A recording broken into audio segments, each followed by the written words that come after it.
मित्रांनो नमस्कार, मी आहे मुंबईच्या आझाद मैदानावर। या ठिकाणी आपण पाहू शकता माझ्या मागे मोठ्या प्रमाणात पुरुष जमा झालेले आहेत। हे पत्नीपीडित पुरुष आहेत आणि पुरुष आयोग व्हावा ही अशी त्यांची मागणी आहे। माझ्यासोबत एक पत्नीपीडित आहेत आणि विशेष म्हणजे ते एक कवी ते पत्नीपीडित हा प्रवास त्यांचा कसा झाला हे आपण त्यांना विचारू। नमस्कार सर, माझं नाव रोहित बालाजी। मी फेसबुक आणि इंस्टाग्राम काम न करता माझे बरेच गाणे पण आहेत, मी गीतकार पण आहे, मी गाणे पण दिले आहेत। पण माझं लग्न झालं 2023 साली। माझी पत्नी माझ्यासोबत व्यवस्थित राहिली, ती माझ्या खोट्या केस टाकल्या। त्यामध्ये सगळं टिप सांगणार नाही, पण ते माझ्या खोट्या केस टाकल्या। मग मी तिथून काय केलं, मी अगोदर पण गाणे कविता वगैरे लिहित होतो। तर मग विचार केला की यावर खूप साऱ्या लोकांनी लिहिले, मी विचार केला पत्नीपीडित पुरुषाला लिहिलं पाहिजे।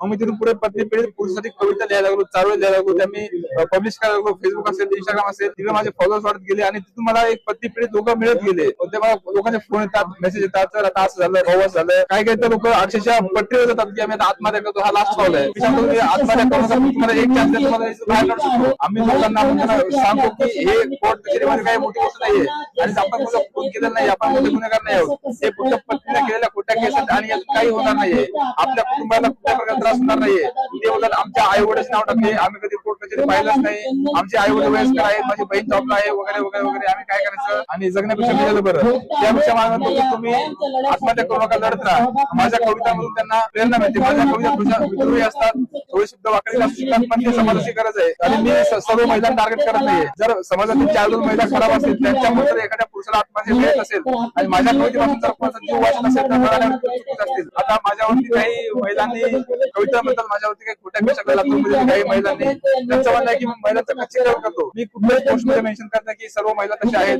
माझं फक्त म्हणणं एवढंच आहे की ज्या महिला तशा आहेत त्यांना राग येईल, बरोबर आहे।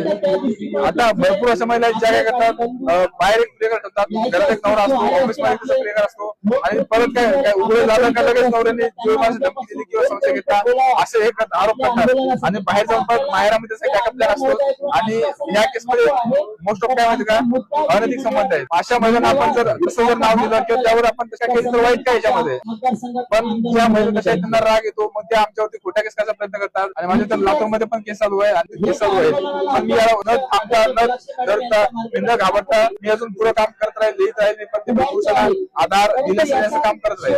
तुम्ही आता किती दिवसापासून केस करताय? आता माझी केस चालू आहे 3/5/2024 ला माझ्यावरती एफआयआर दाखल झाला होता। 24 पासून 26 पर्यंत 3 वर्ष होत आले।